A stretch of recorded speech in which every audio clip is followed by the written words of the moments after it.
Yeah, it's the same concept. January Shoulders, the elbows, 22nd, the wrists, training the 2022. So, you know, that doesn't sound right. Is that really 2020? The muscle right behind your shoulder. Actually, yeah, it is. All right, good. If you think about like a baseball player, I've helped a lot of baseball players who thought I won't be able to throw without shoulder pain. But if you break down the throw and you get stronger in reverse, at some point you actually can throw.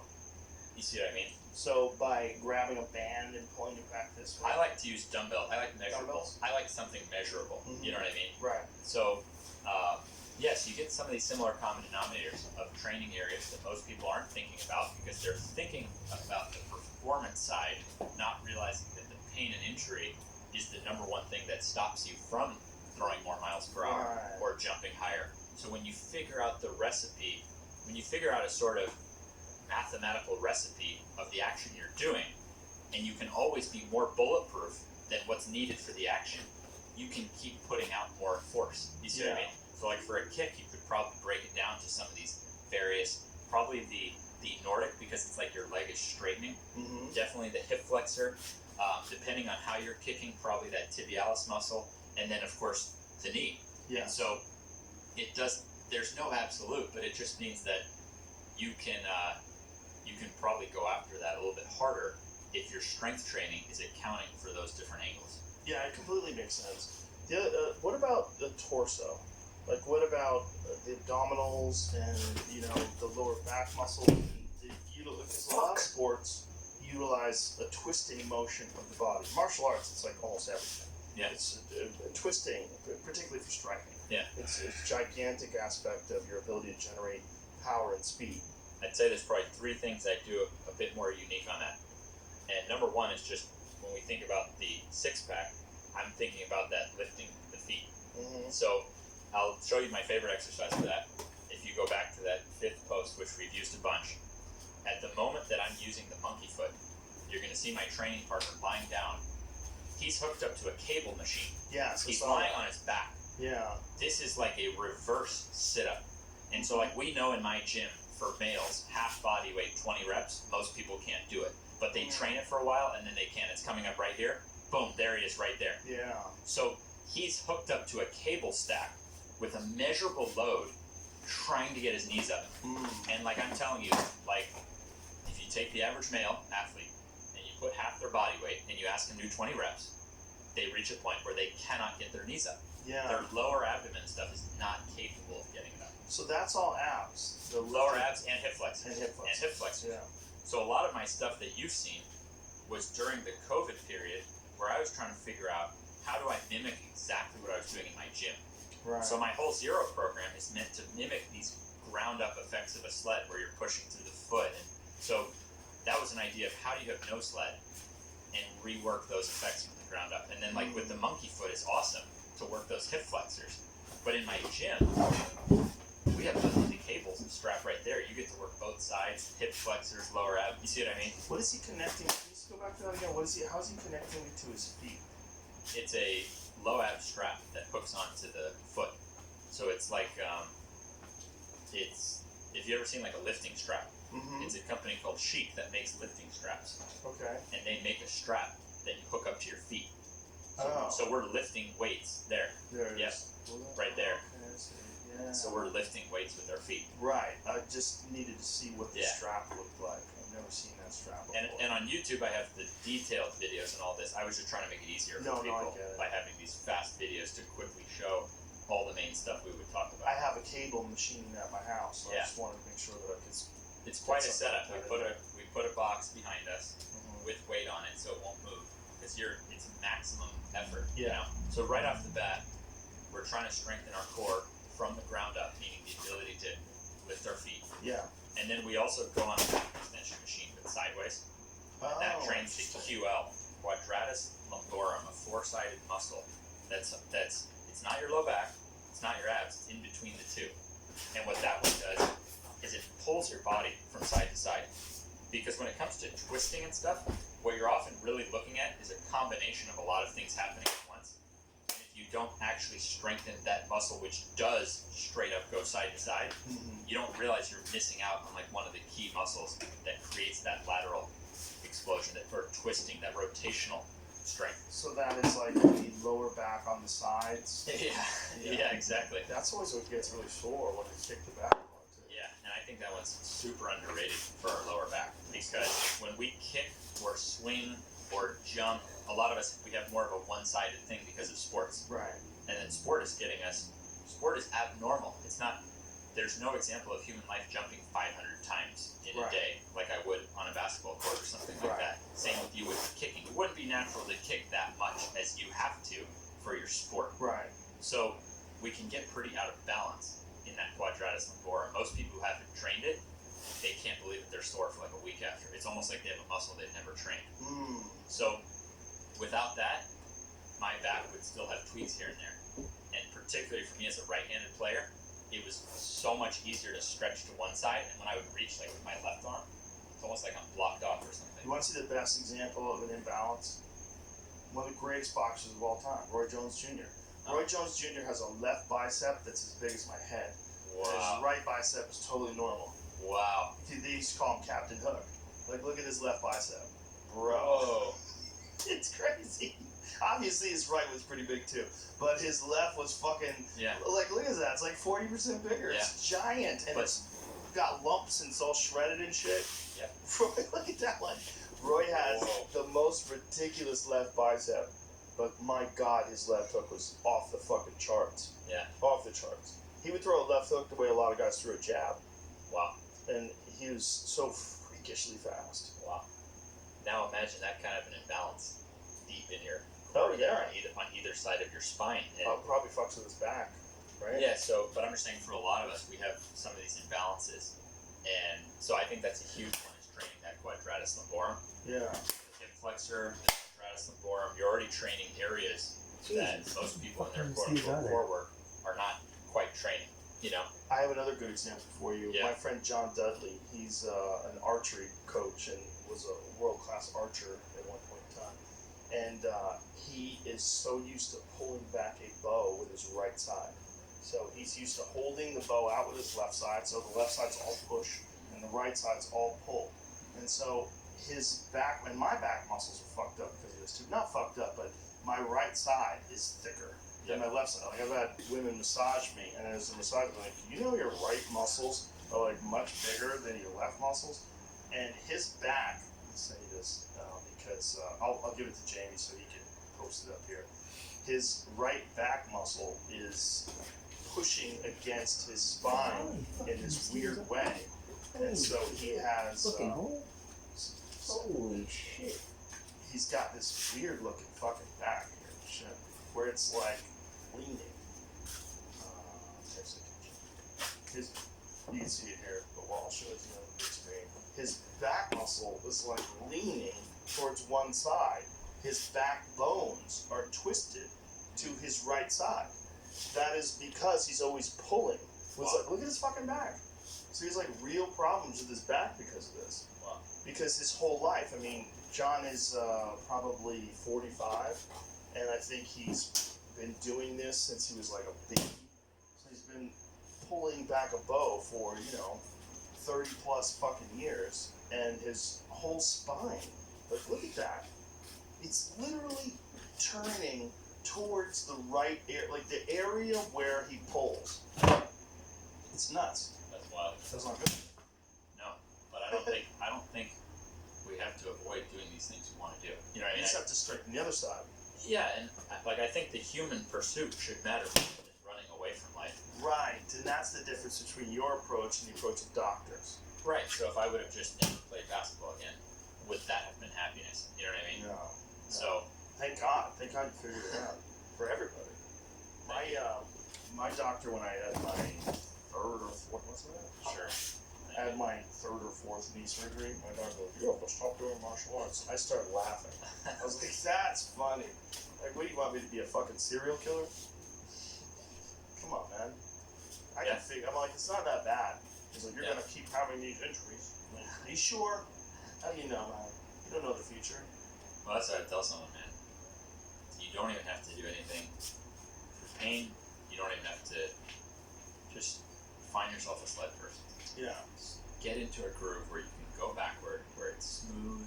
You're getting the resistance. You can feel that resistance. not choppy. It's smooth. You're getting a burn. Just get in the foundation. Like, I'd be okay if that was my career. If I can only talk about that, I'd be okay with that because I think it's that important for humans with the lower body. Now, your buddy with the archery, that would be a different set of exercises, but the concept would be the same. It's like, I'm not going to undo your knee damage. Right. But you probably can fight. You probably can do martial arts. That's kind of the thing. And So for John, what would you recommend? It would start with an external rotation exercise that gets deep into the shoulder. And so external rotation meaning like fist outward and then pull it kind back. of like your elbow resting on your knee. And it's almost like imagine arm wrestling, but in reverse. In reverse. So would you get do that with a cable? I do cable and dumbbell in my program. Okay, so here he's doing it with a dumbbell. There's a dumbbell. So I alternate weeks in my program, cable and dumbbell. Why do you do that? Why do you change it up? So think about a dumbbell. Look at this position. Nothing. With a cable, a lot of resistance. Exactly. Right. So I just find it's safest when we work it from each angle. So with the cable, nothing here. With the dumbbell, that's the toughest part. Right. With the cable, that's the toughest part. Oh, I see. Right. So you do once a week? I do that once a week. So once a week, how many different exercises for the shoulder? Don't have it off the top of my head, but it would probably be like 6 or 7 different shoulder exercises. And you just have a one-day shoulder workout? It's actually a pretty simple schedule. Monday, Thursday are leg days. Tuesday, Friday are upper body days. And then Wednesday and weekend are where we just work on flexibility. It's actually pretty balanced. But we sled every single time. Every time you sled. Every time. So sled is the backbone of the whole organization. Yep. Yeah. What about dips? That's another thing. I had a shoulder injury. My doctor told me stop doing dips. Well, okay, buddy. If you think about like throwing a punch or something, throwing a baseball, the shoulder does have to stretch back. Yeah. And what I do is I just first focus on getting people to do push-ups, and when we press dumbbells, we don't just arbitrarily stop where the dumbbell stops. We twist as we go down. So imagine you're on an incline bench, and the dumbbells are just like this. Right. Like you would do, but you gradually twist like that. Let's explain to people that are just seeing it, or listening rather. What you're doing is palms down in the full extension, and as you bring it towards you, you bring your like palms parallel. to you. Exactly. Yes. So that the dumbbell doesn't hit your shoulder. Right. So you go through your own full range. You get stronger through a full range of motion. I have those twisty push-up things, those handles. That'd be pretty cool. And I like those a you lot. Twist and go through a full range of motion. So it's also it enhances what happens when you punch. It feels natural to me. Yeah. That's how I try to teach people this dumbbell press. Just think like you're throwing a punch. Yeah. It feels more natural. You know that thing, that perfect push-up? I know exactly what you're talking I about. swear by those. I love those. They're great. Yeah. So when it comes to something like a dip would be a more extreme example. But can I go like full range of motion, pain-free on the dip? Absolutely. Is my chronic shoulder pain gone? Absolutely. But would I tell someone to jump right into that? You know what I mean? Right. No, I don't want to throw out a good system just by forcing someone into something too soon. Right. So it seems like a lot of this would benefit from at least some kind of supervision from a trained athletic trainer, someone who really understands your system. Yeah, that's why I didn't want to go online. Yeah. People were telling me put an online program. I said, I won't do this. I can't do this unless I'm seeing the person's form. Right, and seeing what they're starting on each progression. Right. So then I had a buddy who was doing online coaching. He was like, well, you're going to have to charge an arm and a leg for that. You know what I mean? And I was like, all right. He said, you got to charge at least $99. I said, all right, I'll do half that. And that's what I've been doing since. And I've coached hundreds of thousands of form videos, and now I have a dedicated legion of people who did the program, changed their life, and now they work for me. And we work 7 days a week coaching people's form on these exercises. That's what I do for a living. The books are just meant, it can help for someone who doesn't want to dive into this to just be able to read about it. You know what I mean? Right. That's what the books are there for. The books is just a new thing. What I've been doing for the last years is dedicating how do I coach people's form affordably, and that's it. So it's one service. There's no higher tiers. We work our butt off watching your form and guiding you. That's what we do. Well, I'm really impressed, and I really appreciate how much information you put online for free, because you put out so much for so many people. And I read you saying that this is for like the 10-year-old you who didn't have access to that, which I think is wonderful. I think it's really amazing because your methods are very unique and you work really hard to develop this system, but yet you give it away. Yeah, I mean, I've based every business plan and everything like that on what did that younger version of me need. You know what I mean? Right. And I would have needed to see this stuff. You know what I mean? Yeah. And I would have needed to see it to be able to buy into it and actually want to do it. You know what I mean? And then people are supportive. Enough people want to have their form coached. Enough people. What I deliver is literally my schedule. Like what I'm doing this week, that's what's online. What I'm doing next week, I'll put up on Saturday. You see, like it's. Yes. I couldn't deliver a more honest business than saying, I'll make it cheap, that you can do exactly what I'm doing. It's the best I can possibly put out is what I'm going to do with my own body this week. Yeah. With each regression, meaning scaling it, how can anyone start that? So my mom has been key for that. She's 67, and like my mom has to be able to like enjoy doing every exercise. You know what I mean? Mm-hmm. So, but that when I got into this industry, I didn't think of exercise like that. I didn't think of abilities as that anyone could improve on an ability. Right. Not everyone is going to be as funny, but could everyone be a comedian on some level? Could everyone work at it? You know what I mean? Right. Everyone can improve from where you are to where you are in the future. If you work hard, you can get better. Exactly. So that's really my passion, is helping people realize they can exercise. But at the end of the day, I'm trying to help people. Yeah. No, it's clear. It's really clear. That's something that really comes through with all the content that you put out. I appreciate that. Yeah, you could be so much more obsessed with business stuff instead of just, pursuing your passion and the effect you're trying to have on the world, and that's going to be the right move at the end of the day. Well, what I do is just I just do what I'm interested in. That's why you're. But you could be like Shark Tank, and you could be asking me for a percentage right now, and I would have exactly. Do you see what I'm saying? Yeah, I'm so interested in that. Exactly, but that's what I'm saying is that not everyone has that integrity.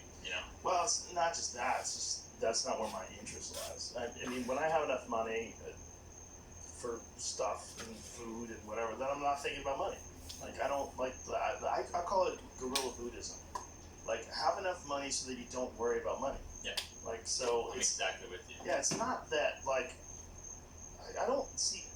One of the things about Buddhism that always drove me crazy is just like the idea of attachment to objects. Like you don't want to be attached to anything. You don't want to be attached to people. So you have this sort of monastic existence where you are, not monogamous, but you're celibate. You don't have any relationships. I'm like, well, then you're missing out on a lot of life. You're missing out on so much. Because there's so much thrill that's involved in a lot of the things these people are avoiding. I think you just have to understand what those things are. Yeah. And that's my approach to money, too. It's like, understand what it is. So don't avoid it, but, there's a lot of fun and cool stuff. Yeah, but you had the best definition I've heard just now when you said that, to the point that you said, like, not worried about money. Yeah. That makes so much sense. But still, you should have some. Yeah, you should have exactly. It's but not that's what bad. I'm saying. Buy Make a nice enough. shirt. Yeah. Exactly. Make enough that you're not worried. That's exactly. Yeah. But don't be too obsessed with it. But some people, the thing about the Shark Tank thing is that's their game. Yeah. Their game is like numbers. Yeah. Like they're all about like I have a good buddy who's a financial guy, and he's very wealthy, like stupid, fucking preposterous wealthy. And he'll call me up about business stuff, and like ask me about this thing or talk to me about an investment. I go, bro, you're talking to the wrong guy. Like I don't give a fuck. Like I'm not investing in anything. Like this is not happening. Like and he's just trying to like hook me up, and I'm like, yeah, that's nice, but no. Yeah, my interest is in doing the things I'm interested in, and when it comes to podcasts in particular, if I was just gonna chase down are going to get the most views, I'd probably be miserable. There's a lot of people that would get giant views that I've turned down. I'm not interested. And I don't know why I'm interested or not. I don't think about it that much. I think about what am I interested in, and then I just do that. Yeah. That's my whole life. So That's I've got a formula. I think it's the right decision. That's the right decision. Yeah, I think it was. But if I was a business person, I'd probably say, hey, fuckface, you're getting a lot of money on the table. You could have integrity 2 days a week. Like have a cheat day. For anybody who wants to get a hold of you, it's Knees Over Toes Guy on Instagram. What, you have a YouTube channel? Yeah. Is it Knees Over Toes Guy?